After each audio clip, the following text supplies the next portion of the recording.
Como fica a situação de Felipe Carbajo no Grêmio depois da grave lesão que ele teve atuando pelo Portland dos Estados Unidos? Tem boa notícia sobre Eric Noriega. Nota 7 para o gramado da Arena? Vamos falar sobre isso. Aliás, sobre a Arena, quem era o jogador do cofre tentado lá no início da história do estádio gremista? Detalhes daqui a pouco aqui no canal do Gabardo. Este é o canal do Gabardo, com muita informação e análise. Estou chegando aqui no canal do Gabardo em nome de KTO e Arroz Prato Fino. Para começar, vamos atualizar a situação do Felipe Carbajo. Infelizmente, ele teve uma lesão muito grave, jogando pelo Portland dos Estados Unidos, onde está emprestado pelo Grêmio até dezembro deste ano, e a lesão de ligamentos, né? Ligamento do joelho, rompimento dos ligamentos, e ainda é ligamento cruzado anterior, uma lesão muito complicada, pelo menos 8 meses de recuperação. Então, antes da metade do ano que vem, o Carbajo não vai conseguir voltar a jogar futebol. Como é que fica a situação a partir de agora? Esse é um ponto muito importante, porque o Grêmio emprestou o Felipe Carbajo para o Portland até dezembro deste ano. É um empréstimo curto, ele não gostaria de ficar aqui no Grêmio e a solução encontrada foi este empréstimo até dezembro. O contrato dele com o Grêmio vai até dezembro de 2026, então tem mais 1 ano e 3, 4 meses de contrato. Onde será feita a recuperação do jogador? Esse é um detalhe extremamente importante porque, em tese, né, juridicamente, a responsabilidade pela recuperação dele é do Portland, onde o jogador sofreu a lesão na partida contra o Minnesota United. Eu estava conversando no final de semana com uma pessoa do Grêmio e o que foi me dito é que também tem que ser considerado, e isso vai ser conversado, entre Grêmio, Portland, o jogador, o staff do jogador, é ver o aspecto humano e onde o Felipe Carbajo gostaria de fazer este processo de recuperação, né?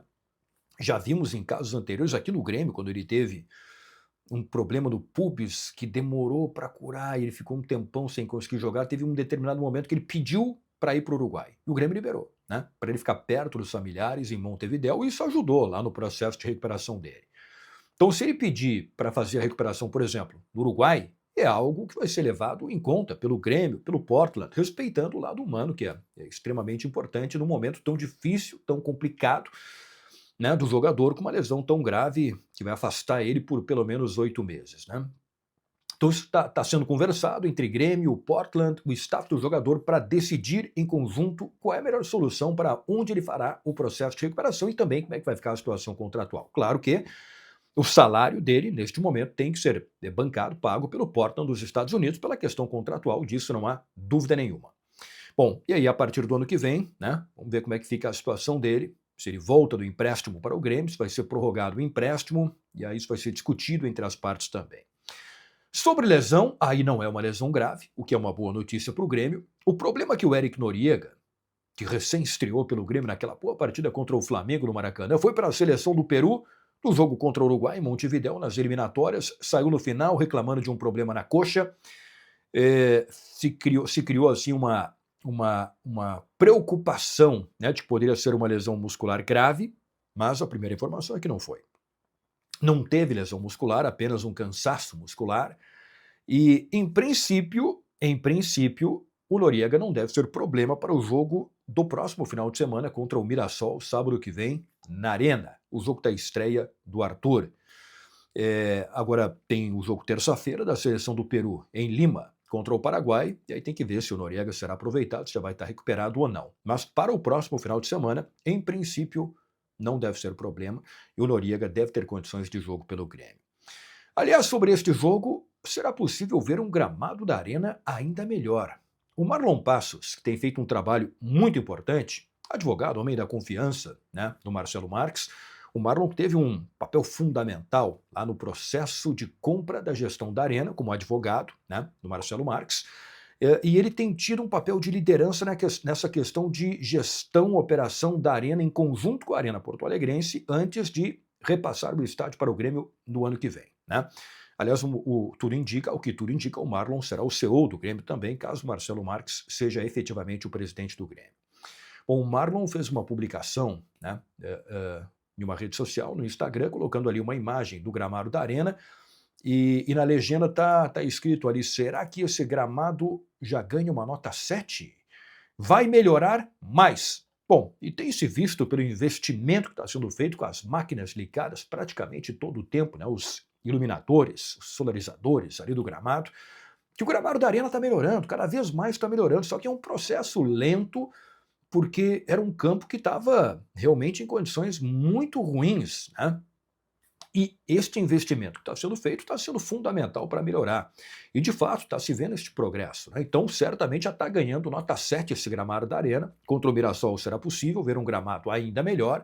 E aí, mais para frente, quem sabe vai chegar perto da nota 10 pelo trabalho que está sendo feito, que é muito bom lá no processo de transição da gestão da operação da Arena. Então, o torcedor, sábado contra o Mirassol, vai acompanhar um gramado em melhores condições.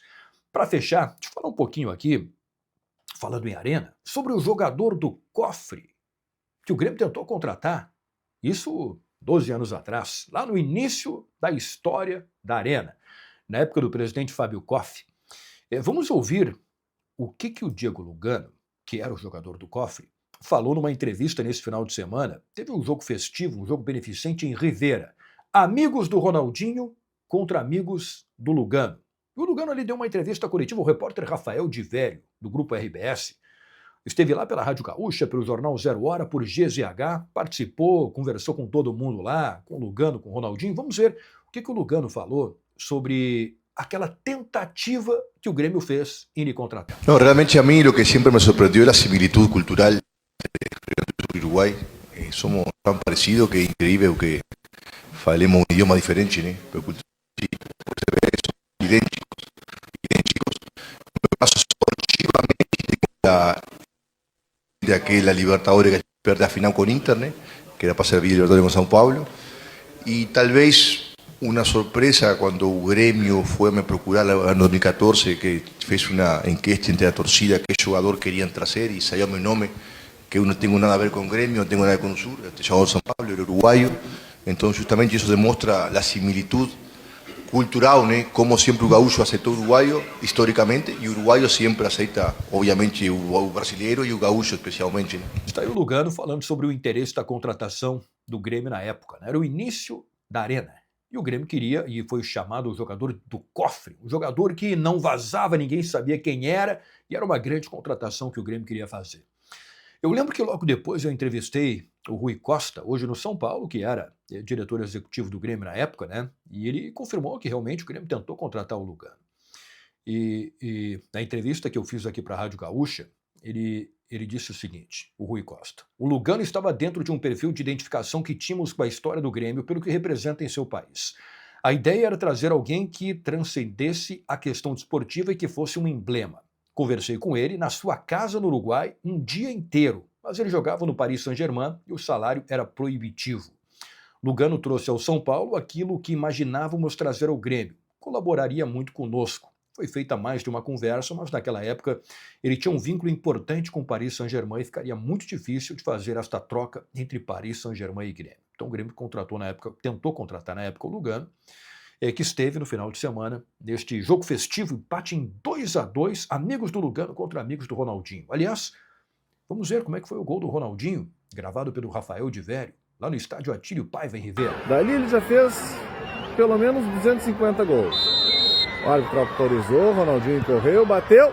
Que golaço, pelo amor de Deus! Pelo amor de Deus, vejam, ela foi por cima da barreira. O Castilho deu 2 passos para o lado e não tinha nem como chegar perto da bola do Bruxo. Um golaço do Ronaldinho para a ovação da torcida no estádio Atílio Paiva, 2-1 para a seleção brasileira aos 34 minutos. Que golaço do Ronaldinho. Aí sim, bom, aí é exatamente o que a torcida queria ver. Né? Toda a categoria do Ronaldinho para cobrar a falta e fazer o gol na partida festiva. Né? Aliás, ainda sobre o Lugano, naquela época em que o Grêmio tentou contratar o Lugano, tentou o Drogba, Didier Drogba também. Foi uma tentativa do Grêmio, mas pelos altos custos envolvidos não foi possível. Drogba, que mandou uma mensagem durante a semana parabenizando e desejando sorte para o William, novo reforço do Grêmio, os dois jogaram juntos no Chelsea. Né? Então o Drogba mandando mensagem positiva, desejando todo o sucesso para o William. Vamos ver se ele fica à disposição para a partida contra o Mirassol ou se será aproveitado no Grenal do dia 21. Que semana temos pela frente, hein? Pessoal, muito obrigado para todos que acompanharam o vídeo aqui no canal do Gabardo. Ative as notificações, deixe o like, deixe o seu comentário aqui. Se não está inscrito, se inscreva. Vídeo em nome de KTO e arroz prato fino. Valeu, até a próxima.